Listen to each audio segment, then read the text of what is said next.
కుమార్తె కనిపించడం లేదని తల్లిదండ్రులు పోలీస్ స్టేషన్కి వెళితే ధైర్యం చెప్పాల్సిన పోలీసులే నిందితులతో చేతులు కలిపి పరోక్షంగా ఆమె మృతికి కారణమయ్యారు. చివరకు కన్న తల్లిదండ్రులపైనే హత్యానేరం మోపి రిమాండ్కు తరలించారు. పోలీసుల ప్రవర్తన చూసి మెజిస్ట్రేట్ ముక్కును వేలేసుకుంది. బాధితుల ఫిర్యాదును తీసుకోకుండా వారిపై కేసులు ఎలా పెడతారని మొట్టికాయలు వేశారు.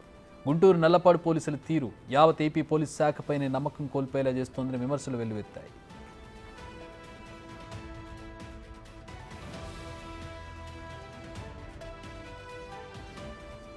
గుంటూరులో 2 ఏళ్ల క్రితం జనని అనే యువతి కిడ్నాప్ కాగా తర్వాత అనుమానాస్పద స్థితిలో చనిపోయిన ఘటన ఇప్పుడు రాష్ట్రంలో సంచలనం రేపుతోంది. ఈ కేసులో పోలీసుల తీరుపై బాధితులు ఆగ్రహం వ్యక్తం చేస్తున్నారు. ప్రభుత్వం సైతం పోలీసుల తీరుపై మండిపడింది. బాధిత కుటుంబానికి న్యాయం చేసేందుకు కేసును రీకాల్ చేయాలని హోంమంత్రి అనిత ఆదేశించారు. బిడ్డను కిడ్నాప్ చేశారని ఫిర్యాదు చేయడానికి వెళ్తే వారిపైనే హత్యానేరం పెట్టడాన్ని తప్పుపట్టారు.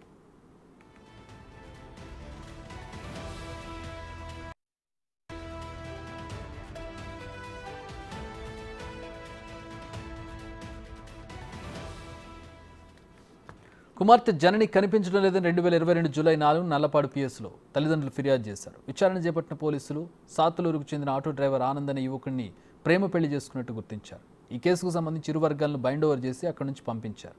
అయితే కుమార్తె కోసం పోలీసులతో ఆనంద్ ఇంటికి వెళ్లారు జనని తల్లిదండ్రులు. కాసేపటికే పిఎస్కు రావాలని పోలీసులు ఫోన్ చేశారు. కూతురికి సంబంధించిన కేసు విషయంలో మాట్లాడతామని చెప్పి పిలిపించి చివరకు తమపైనే కేసులు పెట్టారని జనని తల్లి శంకర్ లీలా ఆవేదన వ్యక్తం చేస్తున్నారు.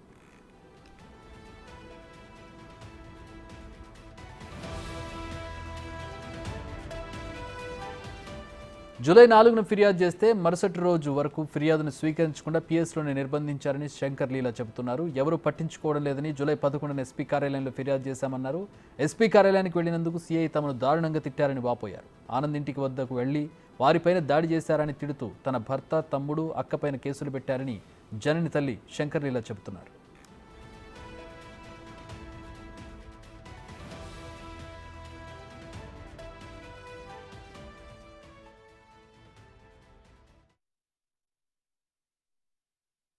రెండు సంవత్సరాల క్రితం నల్లపాడు పోలీస్ స్టేషన్లో నమోదైనటువంటి ఒక కేసుకు సంబంధించినటువంటి అంశంలో హోమ్ మినిస్టర్ అనితాని గుంటూరుకి చెందినటువంటి శంకర్ లీలా అనేటటువంటి ఒక మహిళ కలవడం జరిగింది.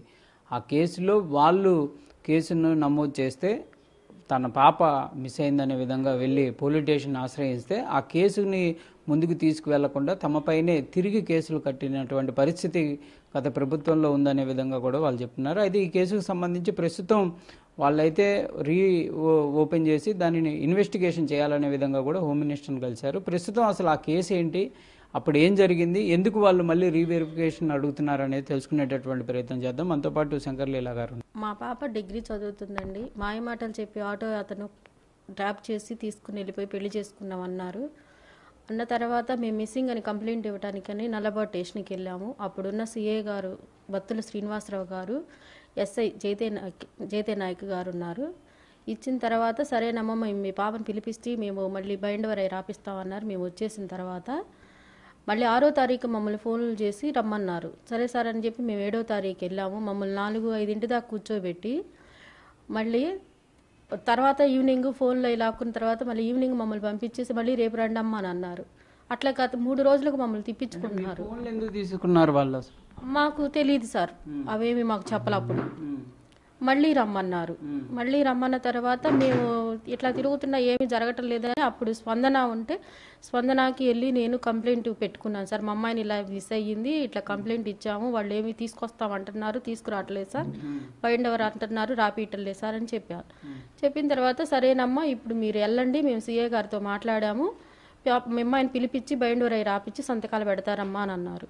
నేను నా భర్త ఇద్దరం కలిసి 11వ తారీఖు స్పందన అయిపోయిన తర్వాత వెళ్ళాం సార్. అక్కడికి వెళ్ళిన క్రమంలో మమ్మల్ని ఫోన్లు తీసేసుకుని మీరు ఎస్పీ గారి దగ్గరికి వెళ్ళి కంప్లైంట్ ఇస్తారా, ఎవరి దగ్గరికి వెళ్ళినా తిరిగి నా దగ్గరికే రావాలని అప్పుడు శ్రీనివాస్ గారు అన్నారు సార్, సిఐ శ్రీనివాస్ గారు. సార్ మా అమ్మాయిని పిలిపించట్లేదు మరి మీరు అని చెప్పి నేను వెళ్ళి చెప్పుకున్నాను అక్కడ అని చెప్పి నేను అడిగాను సార్. సరే మీరు వెళ్ళి బయట కూర్చోబెట్టండి అని చెప్పి బలంతాన్ని మమ్మల్ని బయట కూర్చోబెట్టారు. అక్కడ స్టేషన్లోనే కూర్చోబెట్టిన తర్వాత ఎంతసేపటికి ఇంకా మమ్మల్ని మంచినీళ్ళు తాగడానికి కూడా బయటికి వెళ్ళనివ్వటం. పక్కనే మాకు కానిస్టేబుల్ కూర్చుంటున్నారు. కానిస్టేబుల్ కూర్చుని మమ్మల్ని మంచినీళ్ళు కూడా తాగడానికి వెళ్ళనీకపోతుంటే ఏంటి సార్ మమ్మల్ని ఏంటి మీరు ఆపుతున్నారు, మమ్మల్ని బయటికి కూడా వెళ్ళనివ్వటం లేదు ఏంటని మేము గట్టిగా అడిగితే అప్పుడు మీ మీదే కేసు ఉంది, మీరు మెదలకోకుండా కూర్చోండి అని మమ్మల్ని తిట్టి అట్లా బలవంతంగా కూర్చోబెట్టేశారు సార్. అట్లా 6-6:30 మమ్మల్ని ఎందుకు కూర్చోబెడతారు, మా మీద కేసు ఎవరు పెట్టారు, మేము ఎందుకు ఏం చేసామని మా మీద కేసు పెడతారు, మా పిల్ల కదా మిస్ అయ్యింది, మేము కంప్లైంట్ ఇస్తే మీరు మా మీద కేసు ఉంది అంటవేంటి అని చెప్పి మేము గట్టిగా అడుస్తుంటే శ్రీనివాసరావు గారు, సిఐ శ్రీనివాస్ గారు ఇది నోరు మీదిగానే దీన్ని లాక్కెళ్ళి జీబులో పడేసి తీసుకెళ్ళండి రా అని చెప్పి అసభ్యంగా మాట్లాడి నన్ను అనరాని మాట్లాడారు సార్. ఆ రోజు 17వ తారీఖు 2ంటికి ఫోన్ చేశారు సార్. మా ఆయన ఫోన్కే ఎవడో చేశారు, అప్పుడు కూడా మా ఫోన్లో కలవ్వవు. ఎవడో ఫోన్ చేసి మీ అమ్మాయి సీరియస్గా ఉంది గుంటూరు గవర్నమెంట్ హాస్పిటల్ అంటే గుంటూరు గవర్నమెంట్ హాస్పిటల్ ఏందా అని చెప్పి మేము ఏడుచుకుంటా గబగబా వెళ్ళాము సార్. అందులో వెళ్ళేటప్పటికి నా బిడ్డ అసలు ఎక్కడుందో మాకు తెలియదు కదా. నేను నా పిల్ల ఎక్కడుందమ్మా ఎక్కడుందని చెప్పి అక్కడ వాళ్ళని డాక్టర్లను అడుగుతుంటే వాళ్ళు ఏమి సమాధానం చెప్పుకోకుండా అసలుకి ముందు మమ్మల్ని బయటికి వెళ్ళమన్నారు. బయటికి వెళ్ళమని వాళ్ళు డోర్లు వేసుకున్నారు. డోర్లు వేసుకున్న తర్వాత ఇదేంటి నా పిల్లలు లోపల పెట్టుకుని మీరు, నేనైతే చచ్చిపోయింది అనుకోలేదు సార్. ఏమన్నా సీరియస్గా ఉందేమో మీరు పంపించండి, నేను మంచి హాస్పిటల్, మేము గవర్నమెంట్కి కాదు మేము ప్రైవేట్ హాస్పిటల్ తీసుకెళ్ళి డబ్బు పెట్టుకుని చూపించుకుంటాము, నా పిల్లల్ని నేను కాపాడుకుంటానని డొల్లాడి ఏడుతుంటే అప్పటికి కూడా బయటపడలేదు. మా అబ్బాయి వాళ్ళు వెళ్ళి అసలు మీరు ఎందుకు ఇలా చేస్తున్నారు, మా పిల్లని మాకు అసలు ఏమైంది ఏంటని మేము 2 గంటలు పోరాడాం సార్. 2 గంటలు పోరాడిన తర్వాత చనిపోయిందని తెలియదు. నేను అప్పుడు కూడా చచ్చిపోయింది అనుకోలే. వెళ్ళి మా పిల్లని పడుకోబెట్టిన బెడ్ కాడికి తీసుకెళ్ళి చూపిస్తే మొత్తిచ్చారు కావాలో, పిల్లకి ఆపరేషన్ చేశారు కావాలో అనుకుని అమ్మ లేగు అని అంటుంటే ఒక నర్సు వచ్చి ఏమో ఇద్దమ్మ నీకంటే నా కూతురు అమ్మ అని, మీకు ఇప్పుడు తెలిసిందా, ఎప్పుడో తెల్లారగట్టే చనిపోయింది అమ్మాయి అన్నారయ్యా. ఒక లీడర్షిప్లో వైసీపీ పార్టీలో నాయకుడు కాబట్టి ఆయన ఎవరి ద్వారా చేపించుకుంటున్నాడేమో. ఆ పార్టీలో పెద్ద ఇప్పుడు మంత్రులు, ఎమ్మెల్యేలు, ఎంపీలు అందరూ ఉంటారు కదా, వాళ్ళ ద్వారా ఏమన్నా మాట్లాడించాడేమో డాక్టర్లతో అనేది మా అనుమానం. అందుకే డాక్టర్లు అబద్ధాలు చెప్తున్నారు. నిందితులని ఇప్పుడు 10 నెలలు సార్ నా కూతురు చనిపోయి 10 నెలల నుంచి నిందితులు బయట కాపాడుతున్నారు అంటే ఎంత రాజకీయంలో ఉపయోగిస్తేనే అన్యాయంగా నా బిడ్డను చంపేసిన వాళ్ళు నిందితులను కాపాడుతున్నారని అంటే ఎంత పలుకుబడి ఉపయోగించుకుని వాళ్ళు మాట్లాడుకుంటున్నారనేది ఇంకా అలాగే తెలియాలి. మీకు తెలిసిద్ది, అందరికీ తెలిసిద్ది. అంటే క్లియర్గా ఇక్కడ ఒక అంశం, పోలీసుల్ని ఇన్ఫ్లుయెన్స్ చేయడానికి ఎవరు బాధ్యత వహించుంటారు అనుకుంటున్నారు మీరు? అంటే నల్లపాడు పోలీస్ స్టేషన్కి వెళ్తే వాళ్ళ మీద మీరు కేసు పెడితే మీ మీద రిటర్న్ కేసు పెట్టడానికి ఇదంతా ఎవరు చేసి ఉంటారు అనుకోవచ్చు? ఎవరు చేశారనేది ఇంకా వాళ్ళని అడిగితేనే తెలిసింది సార్. ఒకళ్ళు అని నాకేం తెలియదు. మేమేం బయటికి రాజకీయాల్లో తిరిగేవాళ్ళం కాదు, నేను ఇంట్లో ఉండేదాన్ని. నా తమ్ముడు ఎక్కడో ఉద్యోగం బెంగళూరులో చేసుకునేవాడు, మాకు అసలు ఇవన్నీ తెలియదు సార్. వాళ్ళు నా పిల్లని తీసుకెళ్ళినోడు వాడు అన్న ఉన్నాడు కాబట్టే ఇదంతా చేశారే ఏమో. ఎవరు అంటే ఆయన ఎవరికి దగ్గరకు ఉండేవాడు అనేది ఏమన్నా తెలుసా? విడుదల రజనీ గారు అంటే నాదెల్లా, సాతులూరు ఇవన్నీ కూడా విడుదల రజనీ కాన్స్టిట్యూషనే కాబట్టి విడుదల రజనీ గారి పాత్ర ఉందనుకోవచ్చా? ఇక భయమే వాళ్ళు అనుకోవటం కానీ వాళ్ళు అంటాం కానీ అదే మాకు మా అన్న ఉన్నాడు అని అంటారు. మరి వాళ్ళన్న అంటే ఇక ప్రతాపే కదండి, ఆ ప్రతాపం ఎవరి చేత చెప్పిస్తున్నారు అనేది ఇంకా మనకు తెలియదు సార్. అక్కడ వాళ్ళ కండిషన్లు అంటే ఏంటో మనకు తెలియదు. అంటే వాళ్ళ ఇంట్లో ఏం మాట్లాడుకునే వాళ్ళు అనేది మీ పాప ఏం చెప్పలేదు, ఇట్లా మాకు పొలిటికల్గా మిమ్మల్ని ఇట్లా చేయాలనుకుంటున్నారు అట్లా చేయాలనుకుంటున్నారు అని ఏమని చెప్పిందా మాట్లాడేటప్పుడు ఫోన్లో? అవన్నీ ఏమీ చెప్పలేదు సార్ మాకు. కాకపోతే మాత్రానికి ఇది మాత్రానికి అనేది మీరు జాగ్రత్తగా ఉండాలి, మీరు బాగుండాలి, నేనేమైనా నాకు ఏదన్నా అయినా చూసుకోండి, ఇదొక మాట మాత్రానికి అనేది. నా పిల్లని కౌన్సిలింగ్ ఇప్పించి ఆ బైండ్ ఓవర్ రాపిస్తే ఆ పెద్దోళ్ళు సంతకాలు పెట్టిన వాళ్ళు అయినా సరే మీ దగ్గర ఉండకూడదురా, పిల్ల ప్రెగ్నెన్సీ తల్లికి పురుడు పోసే తల్లి పోయాలని చెప్పి పెద్దోళ్ళు ఉంటే ఇప్పుడు ఎవరైనా సరే పంపిస్తారు కదా సార్. నేను వాళ్ళని అడగటానికి నాకు ఉండేది, నేను ఇప్పుడు పోలీస్ స్టేషన్లకి పోలీసులకి వెళ్ళి అడుగుతుంటే మైనార్టీ తీరింది మాకు సంబంధం లేదంటున్నారు. పెద్దోళ్ళు అయితే అట్లా అనరు కదా సార్. ఇప్పుడు సంతకాలు పెట్టించుకున్నప్పుడు లేదమ్మా నేను పురుడు పోసుకుంటానయ్యా అని అంటే వాళ్ళు వీళ్ళతో మాట్లాడి పంపిస్తారు. నా కూతురికి ఏమన్నా అయితే వాళ్ళకి కూడా సంతకాలు పెట్టిన వాళ్ళకి కూడా హక్కు ఏదన్నా ఉంటుంది కదా చర్య, వాళ్ళకి కూడా భయం ఉండేది కదా సార్. అందుకని నా కూతురు నా బతికేదే కదా ఈరోజు. బతక్కోకుండా అంతా చంపడానికి వాళ్ళైతే పరోక్షంగా చేసింది పోలీసులు. ప్రత్తుల శ్రీనివాస్ గారు, జైతే నాయక్ గారు మా మీద ఆ సెక్షన్లో అసలు మేము తీసుకెళ్ళిందే ఒక పోలీసు ఎస్ఐ గారిని పెట్టే తీసుకెళ్ళాం వాళ్ళ ఇంటికి, మా అమ్మాయి మిస్ అయిన రోజు. అలాంటిది మా మీద అంత కక్ష కట్టి ఇంతలో కేసులు పెట్టినప్పుడు మరి వాళ్ళు చంపేశారు ఈరోజు నా పిల్లని ఎవరు తీసుకొచ్చిస్తారు ఈరోజు నాకు?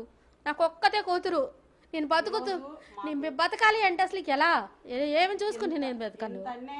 మా మీద అన్యాయంగా ఆ రోజు మేమేమీ చేయడానికి మా మీద కేసు కట్టి పరోక్షంగా నా కూతురికి చావు కారణమైన వాళ్ళని నల్లబాడు పోలీసులు వాళ్ళని బత్తుల శ్రీనివాసరావు గారు, జైతే నాయక్ గారిని వాళ్ళకి మాత్రానికి చర్యలు తీసుకోవాల్సిందే. పోలీసులు ప్రభుత్వం పరంగా కానీ ఏదైనా సరే.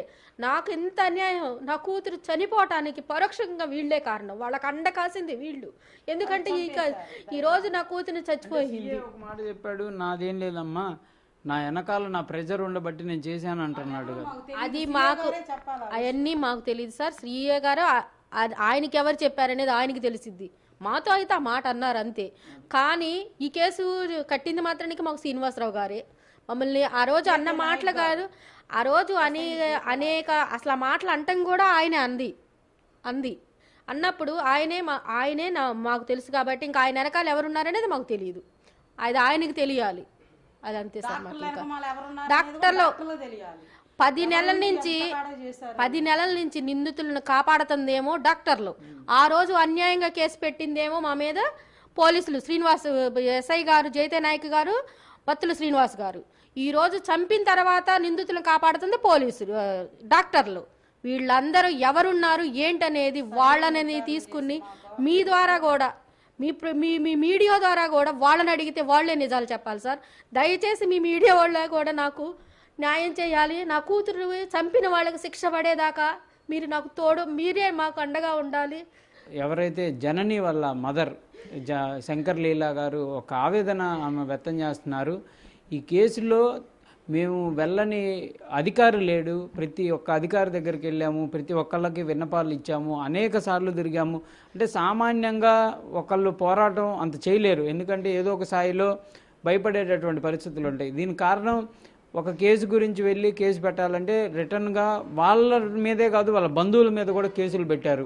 ఇలాంటి పరిస్థితుల్లో సామాన్యులు ముందుకు వెళ్ళేటటువంటి పరిస్థితి లేనప్పటికీ అనేక మందిని అయితే వీళ్ళు కలవటం జరిగింది. కానీ ఎక్కడా కూడా తమకు న్యాయం జరగలేదు. ఇంకా తమ కేసులనే ముందుకు తీసుకెళ్తున్నారు తప్ప ఆ అమ్మాయి ఎవరైతే చనిపోయినటువంటి జననికి సంబంధించినటువంటి ఇన్వెస్టిగేషన్ ఎక్కడ ఏ స్థాయిలో కూడా సరైనటువంటి విధంగా ముందుకు వెళ్తున్నటువంటి పరిస్థితి లేదు అనే విధంగా కూడా శంకర్ లీలా గారు చెప్తున్నారు. ప్రస్తుత ప్రభుత్వం కంపల్సరిగా ఎవరైతే ఈ మా అమ్మాయి చనిపోవడానికి కారణమైనటువంటి వాళ్ళందరినీ కూడా కంపల్సరిగా శిక్షిస్తుంది అనే విధంగా కూడా మేము అనుకుంటున్నాం అనే విధంగా కూడా వాళ్ళ యొక్క ఆవేదన అయితే చెప్తున్నారు.